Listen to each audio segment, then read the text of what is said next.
Hyvää keskipäivää ja tervetuloa Privanet Groupin 2016 vuotta koskevaan tiedotustilaisuuteen. Ennen kuin aloitamme esityksen, haluan muistuttaa esitystä koskevista vastuurajoituksista. Tässä esityksessä annetut tulevaisuutta koskevat lausumat koskevat esimerkiksi yhtiön tulevaa liiketoimintaa ja yhtiön arvioitua tuloksentekokykyä perustuvat yhtiön johdon tämänhetkisten tietojen perusteella tekemään parhaaseen arvioon. Tulevaisuutta koskeviin lausumiin liittyy epävarmuustekijöitä yhtiöön ja sen liiketoimintaan liittyviä riskejä epävarmuustekijöiden johdosta. Näistä riskeistä ja epävarmuustekijöistä on annettu selvitys tilikauden 2016 tilinpäätöksessä ja 19.5.2016 päivätyssä First Note-listautumista koskevassa yhtiöesitteessä.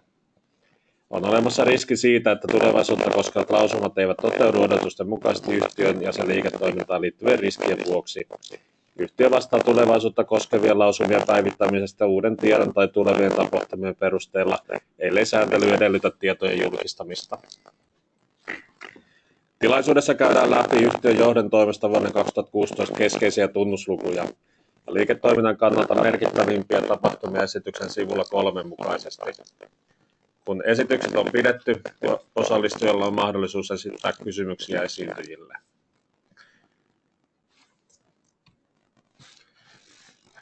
Yhtiöstä esiintymässä ovat paikalla Privanet Group hallituksen puheenjohtaja Roy Harju, talousjohtaja Johanna Hurskainen sekä nyt äänessä oleva Privanet Securities Oyn toimitusjohtaja Kimmo Lönnmark. Kun esitykset on pidetty, osallistujalla on mahdollisuus esittää kysymyksiä esiintyjille. Tästä annan tarkemmat ohjeet esityksen lopuksi. Näillä saatesanoilla voimme aloittaa tiedotustilaisuuden. Ole hyvä, Roy. Kiitos Kimmo. Hyvää Kalevalan päivää kaikille. Katsotaanpa tuosta niin heti alkuun. Materiaalia on varmasti kaikilla saatavilla. Tilinpäätöstiedote on tänään aikaisemmin julkaistu, missä suurin osa näistä tänään käydyistä luvuista ja asioista onkin jo menty läpi, mutta niin, tässä nyt tiivistetysti vielä siellä verbaalisesti samaa tarinaa. Meillä oli erinomaisen hyvä vuosi 2016. Ylpeänä voidaan katsoa koko joukkueen näitä lukuja. Liikevaihto on kasvanut yli 50% edelliseen tilikauteen verrattuna ja liikevoittokin reilusti yli 30%, eli tuonne 4,6 miljoonaan euroa. Tämä kehitys on ollut pitkäjänteisen työn tulosta.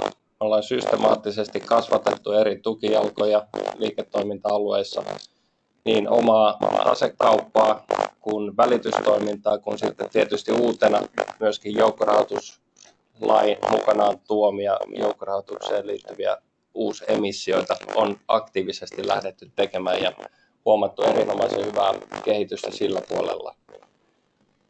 Tätä polkua me jatketaan eteenpäin. Me uskotaan, että polku kasvaa tieksi ja jatkossa sitten myöskin moottoritieksi.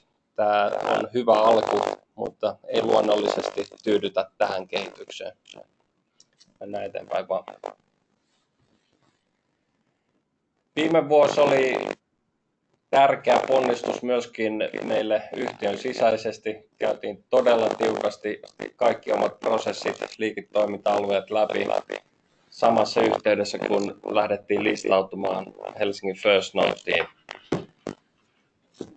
Meillä oli prosessin alkuvaiheessa 318 osakkeenomistajaa, kun sitten vuoden loppuun mennessä niitä oli reilu 1200, eli osakkeenomistajien lukumäärä on hienosti moninkertaistunut. Ja samassa yhteydessä sitten kevään yhtiökokouksessa vahvistettiin myöskin hallitusta. Tämä lienee suurimmalle osalle tuttua jo, mutta niin Sakari Tainio, Jorma Vanhanen, Mikael Pettersson osallistuivat sitten hallitustyöhön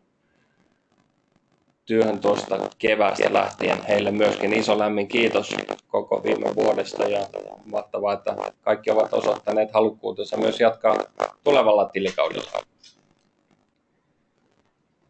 Osakeomistuksista edelleen yhtiön johdon ja hallituksen omistamissa. Tämä omistaa yli 30%, eli 31 ja risat. Ja toisaalta se tarkoittaa käytännössä sitä, että niin sanottu free float on liki 70% yhtiön osakkeista, eli niillä, kun yhtiöllä edelleen yksi osakesarja vain on, niin kuka tahansa pääsee käsiksi yhtä lailla äänivaltaisiin osakkeisiin. Oma sijoitustoiminta on ollut myöskin erittäin aktiivista, niin kuin tähänkin asti tietysti on ollut, mutta niin sen merkitys on edelleen suuri. Meillä oli edellisen tilikauden loppuun mennessä 12 yhtiön sijoituksia, kun 16 loppuun mennessä niitä oli jo 26 eri yhtiön suoria sijoituksia. Korkopuolella vastaavasti luku on noussut 4-6. Siellä ollaan ehkä vähän enemmänkin konservatiivisia. Halutaan varmistaa erityisesti se, että yhtiöt, joihin korko- tai velkasijoituksia tehdään, niin ovat hyvin velanhoitokykyisiä. Sijoitusten euromäärä noussut myöskin huomattavasti noin 2,3 miljoonaa euroa, liki 8,5 miljoonaan euroa.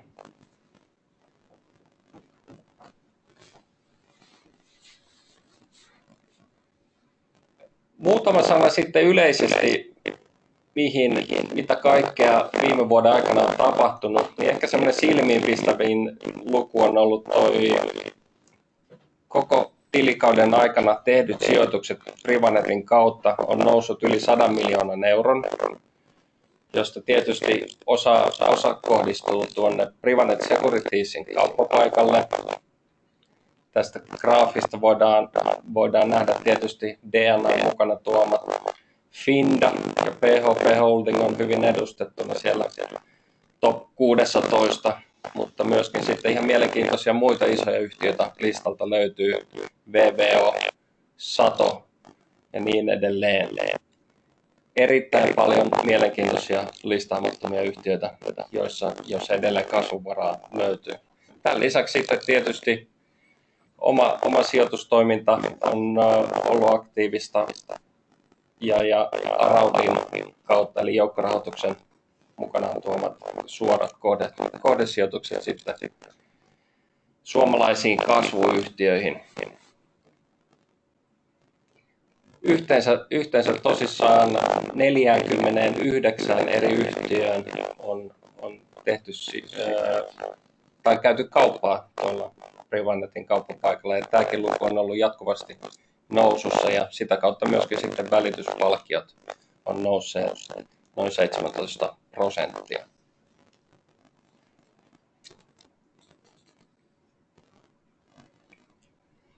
Tämä on varmaan mielenkiintoinen tämä Around-joukkorahoitusalusta, mikä meillä on otettu kesän kynnyksellä käyttöön. Ensimmäisenä puolena vuotena tehtiin muutamia hyviä harjoituksia, 13,7 miljoonaa saatiin sitä kautta kerättyä.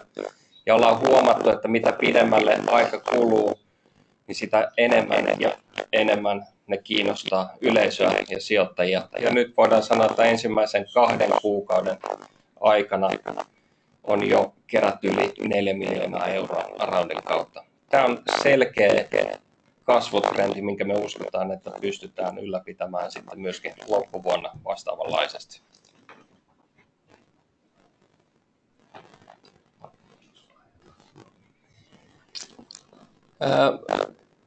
Itse sijoitusprosessin läpi Aroundis osalta kävi viime vuonna 114 yhtiötä läpi niin sanotun perusmyllyn, josta me valittiin 9 jatkoon.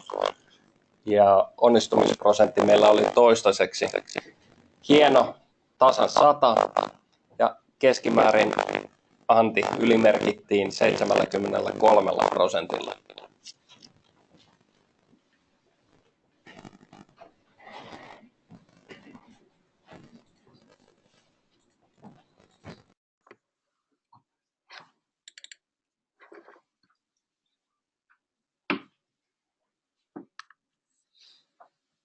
Muutama ihan tuommoinen ehkä mielenkiintoa enemmänkin herättävä statistiikka-asia tuosta Aroundista, rahoituskierrosten onnistumisista. Nämä saattaa jotain tilastonikkareita ainakin kiinnostaa, mutta meitä erityisesti, niin sen takia me halutaan näistäkin myös kertoa laajemmin.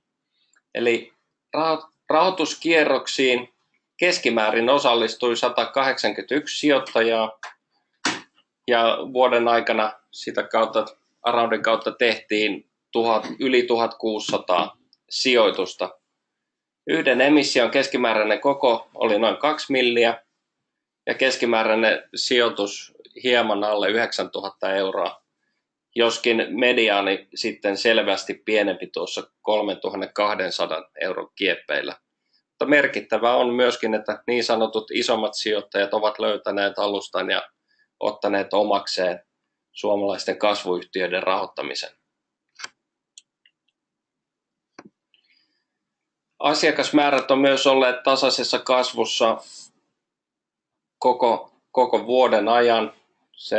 Me kiinnitetään erityistä huomiota enemmänkin tämmöisiin aktiivisiin asiakkaisiin, jotka tekevät kauppaa. Tietysti asiakaslukumäärä on ehkä hieman tuotakin suurempi, mutta kovasti niistä passiivisista asiakkaista ei kassavirtaa saa, niin keskitytään näihin aktiivisten asiakkaiden seuraamiseen. Se lähti viime vuonna noin 11 000 kappaleesta ja päätyi 13 500 kappaleeseen, eli kasvua reilu 25% silläkin puolella. Vieressä pylväsdiagrammi ehkä osoittaa tätä syklisyyttä, mikä tässä meidänkin alalla on, eli kuukaudet eivät ole välttämättä aina veljiä toistensa kanssa, eikä pystytä etukäteen ennustamaan, että mihin kohtaan isoimmat mielenkiinnon kohteet osuu. Ehkä nyt voidaan sanoa, että heinä ja elokuu perinteisesti on ne vahvat lomakuukaudet, että silloin aktiivisuus myös sillä puolella on matalempaa.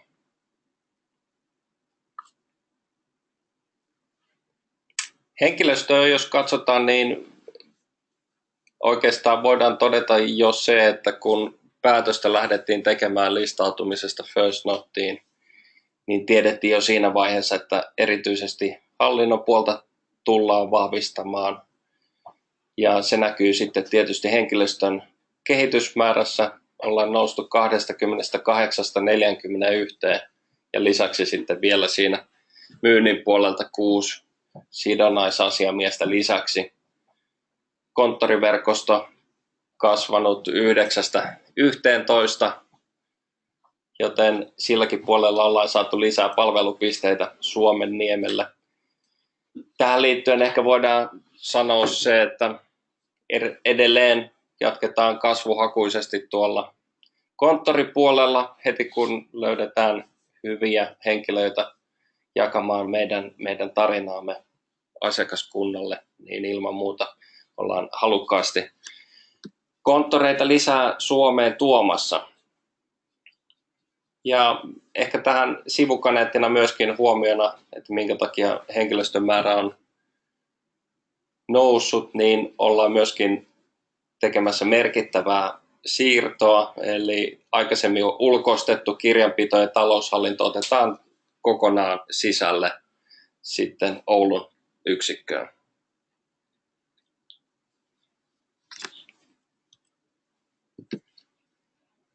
Monia varmasti kiinnostaa meidän rahastohanke. Valitettavasti, vaikka kuinka haluaisin tässä vaiheessa jo paljon enemmän kertoa ja jutella siitä, mutta niin asian ollessa kesken, niin joudun pidättäytymään nyt sitten kommentoimasta tästä asiasta sen tarkemmin, että asia on edelleen vireillä ja käynnissä, mutta niin kauan kun toimintaa ei olla aloitettu, niin en valitettavasti sen ympäriltä enempää pysty avaamaan.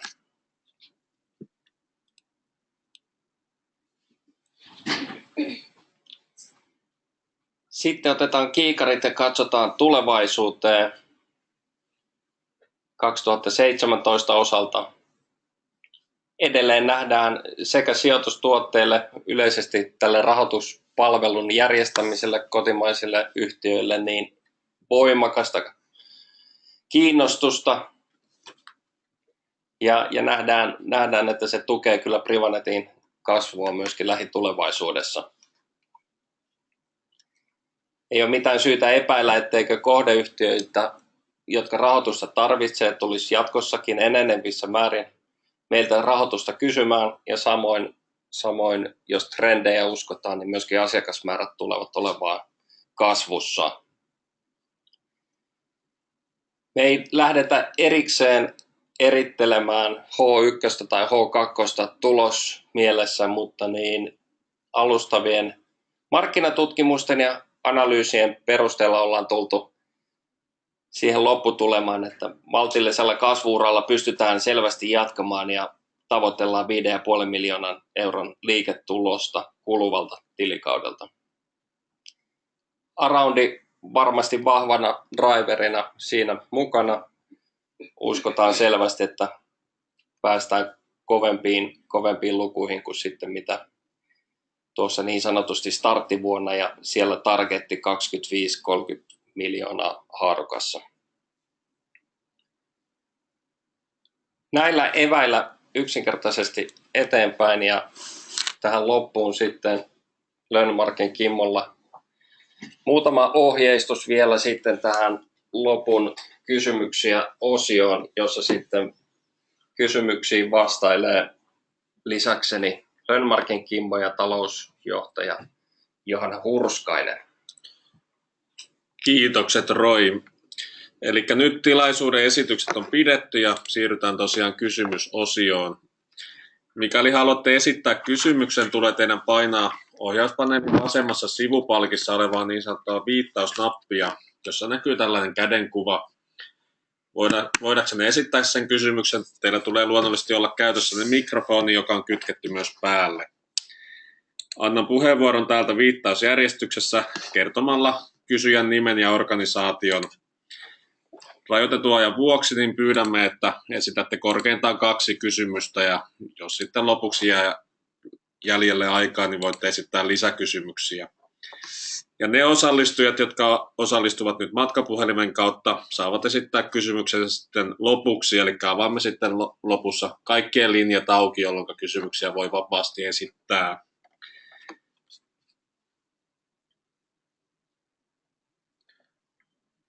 Eli nyt sitten, jos kysymyksiä löytyy, niin toivotaan, että painatte sitä viittausnappia.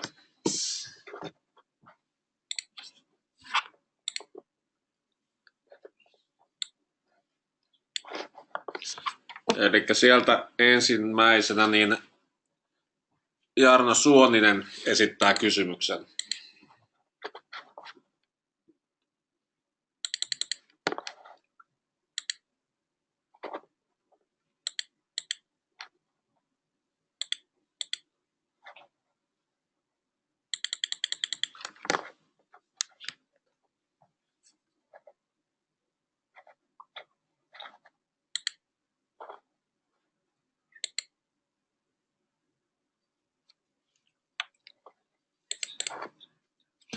Näköjään pieniä teknisiä vaikeuksia, pieni hetki vielä, niin saadaan langat suoraksi.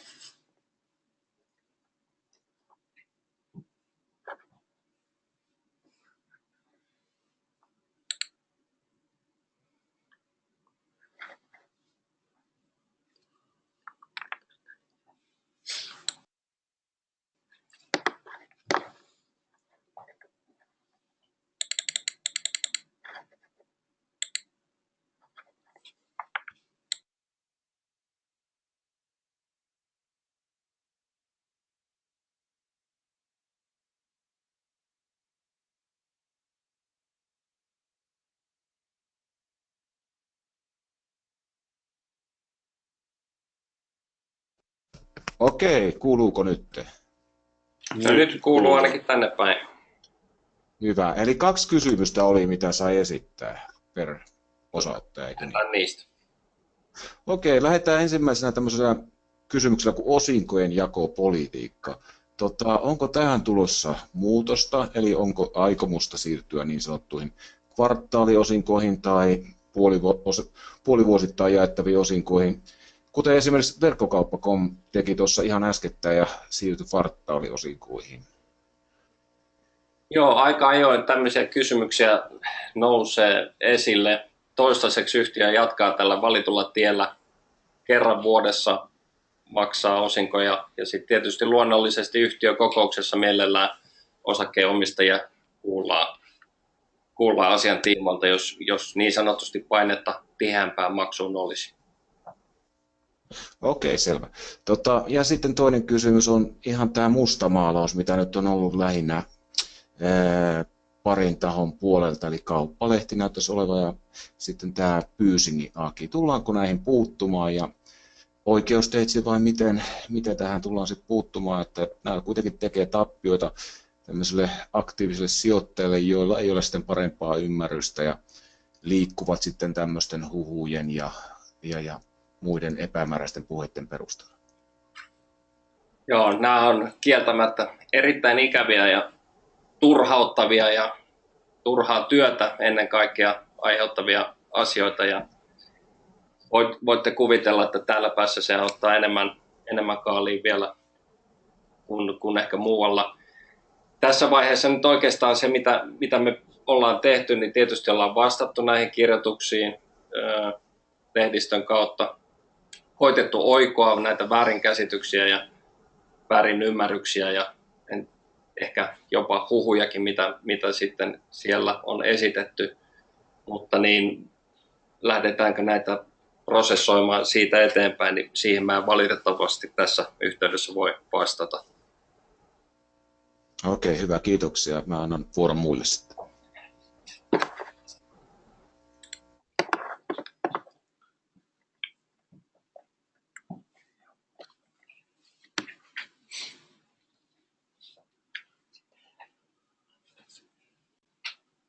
Eli tässä vaiheessa ei ole muita kysyjiä, eli jos haluat vielä Jarno jatkaa, niin voit vielä esittää halutessasi lisäkysymyksen.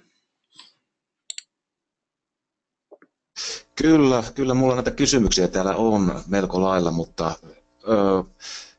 lähdetään vaikka tämmöisellä kysymyksellä, että kun teillä on kiinteistöt ja kiinteistöyhteisöjen osakkeet ja osuudet merkattuna tuohon lisäosion raportissa, niin tässä on huomattavissa 10-kertainen kasvu edellisvuoteen verrattuna, niin minkälaisia entiteettejä tässä on kyseessä, että onko ostettuja toimitiloja vai pääasiassa sijoitustarkoituksessa hommattuja sijoituskiinteistöjä, että voiko tätä vähän avata tarkemmin, että mistä tämä koostuu ja mitä? Joo, on meillä osa ihan toimistokäyttöön hankituista kiinteistöistä on ostettu suoraan omaan taseeseen, ei toki kaikkia, mutta jos tilanne on ollut herkullinen, niin näin ollaan voitu tehdä.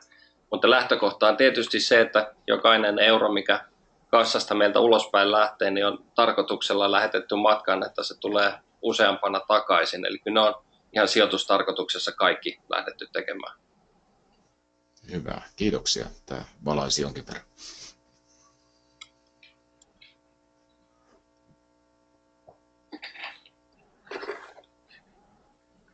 Hyvä, kiitokset. Eli nyt sitten, jos matkapuhelinten kautta on paikalla niitä, jotka haluavat kysyä, niin vapautetaan vielä kaikki linjat auki.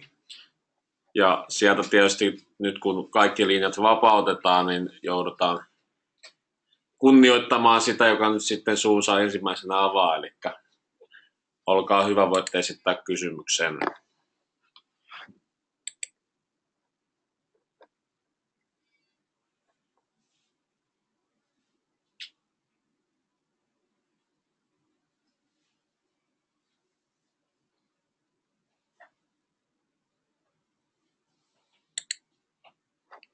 Onko meillä matkapuhelinten kautta kysymyksiä?